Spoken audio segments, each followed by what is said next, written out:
Hello everybody, this is Eric Chopra from Ityasology, and today we are taking you through Muhammad Quli's tomb at Mehrauli Archaeological Park.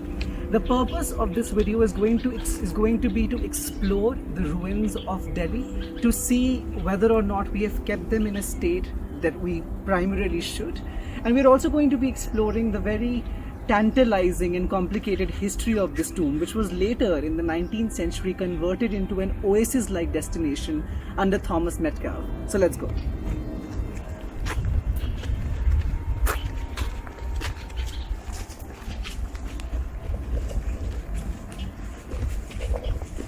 Right, so we are here at Muhammad Quli's tomb. It's right over there.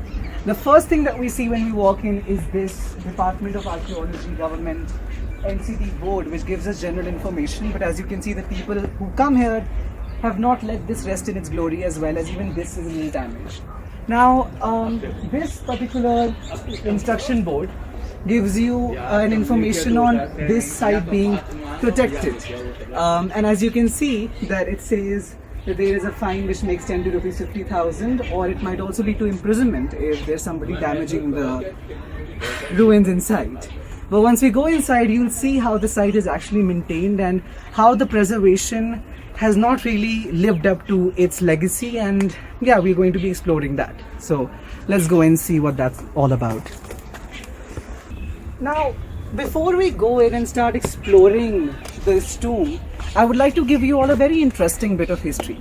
So there is a scholar by the name of Sylvia Shorto who argues that one of the ways in which the British were able to indirectly have so much political power and influence was through the appropriation and manipulation of already existing Mughal architecture. So when Bahadur Shah Zafar, the last emperor of Delhi, was ruling, he knew that he was a titular king. He knew that he did not have as much power as the British yielded. And there were people like Thomas Metcalfe who made sure that this message was conveyed. And that's why in the 19th century, this tomb from the 17th century of Muhammad Quli, who was the brother of Adham Khan, and Adham Khan was the foster brother of Akbar, this tomb was converted into an oasis-like destination, a honeymoon retreat, and a house for Thomas Metcalfe. And that is what we are going to be exploring today primarily, the colonial appropriation of pre-existing Mughal architecture. So let's see that. So this is the 17th century tomb of Muhammad Quli. You can see the Qutub Minar is right over there in the background. And we'll first take a round around this tomb and just capture the essence of these intricate designs, these really beautiful inscriptions, and what it could have been. Now you can see the state of it is sort of ruined. There is light graffiti here, there's much darker graffiti inside, but you can imagine the glorious structure it would have been earlier. And even when it was converted by Thomas Metcalfe in the 1830s, the structure did not lose its aesthetic glory.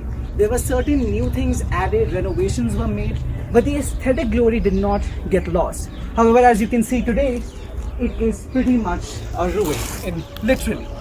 So, to further my argument of the aesthetic glory of this particular place, let's just go inside, and my voice is going to echo now. So let's have a look at the ceiling and everything around it. You can see these very beautiful blue and white designs which are still maintained a bit.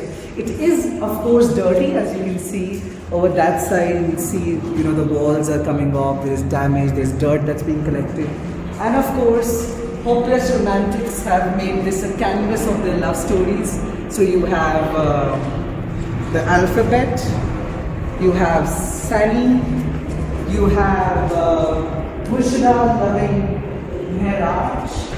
So this has pretty much been converted into a canvas of these love stories. There you have Bushra loving Mehraj once again in that particular picture. Now, a very interesting thing is that when Thomas Metcalfe, who was an agent in the imperial court of Bahadur Shah Zafar, he was a patron of the arts, he was a patron of aesthetics. He was deeply charmed by the aesthetics of the aesthetics of the Mughal Empire, the architecture.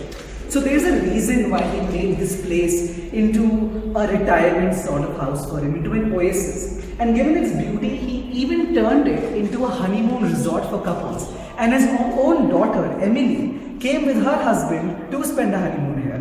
So yes. So we're going to go around the structure and see why exactly Thomas Metcalfe called this Dil Khusha, heart's delight. So let's see that. You walk out here and you can, once again, you're met with a number of artistic legacies left by hopeless romantics, as I like to call them. And over here you see the way in which now it's also been converted into a cricket ground. Earlier this was supposed to be, this picturesque sort of environment for him. The Qutub Minar is right over there, as you can see, right over there. So this was the purpose. This was what was set in mind. Thomas thought about the aesthetics, the environment, and he decided that he's going to turn this into an oasis-like destination.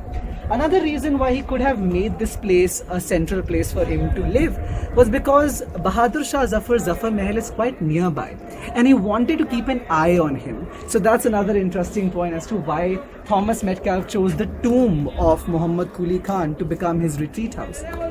One of the ways in which the British justified living in tombs was because they thought that these sites were not, the upkeep was not good. These were vulnerable sites, and by living in these tombs, they are going to continue preserving them, and they're going to continue their monumental glory. So that was one of the justifications given of living at these sites. Alright, so now we're going to go downstairs and see the structure that's present beneath. And another interesting anecdote, when Honoria Lawrence, the wife of Henry Lawrence, came to this place and visited this place, she was absolutely in love and charmed by the way in which tombs surrounded this, like cells in a honeycomb. Little did she know that a few years later she was going to shift into her own tomb converted house in Pakistan. It was the Qasim Khan's tomb that she started living in. So the British sort of had this very weird obsession of living in tomb converted house and also justifying these things, but that's just the British for you. So let's go downstairs now. So here we are downstairs. So you can see the structure that's present here over here. Again, outside, this is the way in. So the planning basically was that once you step outside, there's going to be this beautiful garden where you can come outside, sit, read. Emily, who is the daughter of Thomas, she gives a very good account in her diary and in her writings of how her father converted this place. So he made a dining room, he made a study, he made different rooms for different purposes. There was a bedroom for Emily, there was a master bedroom for Thomas himself, and of course there were rooms for people who used to come here honeymooning. So that was the another purpose that was set for this particular tomb. So as you can see, this was Thomas Metcalfe's Dil Khusha, heart's delight. He was a white Mughal, somebody who lived in Delhi for 40 years, and this place is a cultural hybrid. It's a Mughal monument converted into an Englishman's house, and it was immaculately kept with a retinue of servants. There were people who were maintaining this all the time. This picturesque garden, as you can see outside, and I keep saying that word again and again, picturesque. This was constantly written about in his notes. And he also patronized artists, to make a collection of drawings and to make a colored painting of this particular tomb and his converted household. And we will put a picture of that right here. So with this, we come to an end of our tour at Muhammad Quli's tomb, converted into a honeymoon oasis retreat by Thomas Metcalfe. I hope you guys were able to understand the sort of areas we threw light on today, the way in which the heritage site remains today, the way in which ruins are made, the way in which colonial officers appropriated this architecture as a way of indirectly controlling this nation that they were soon about to completely take over. And yes, we hope that bringing this to your houses while you can't come out here, perhaps you don't live in Delhi or you're in quarantine. So we thought that a virtual tour around this shrine around this tomb would really help you guys. And we also made some friends, Abhishek and Raju, who will now say bye to you. So say bye. Bye bye. Oh, bye.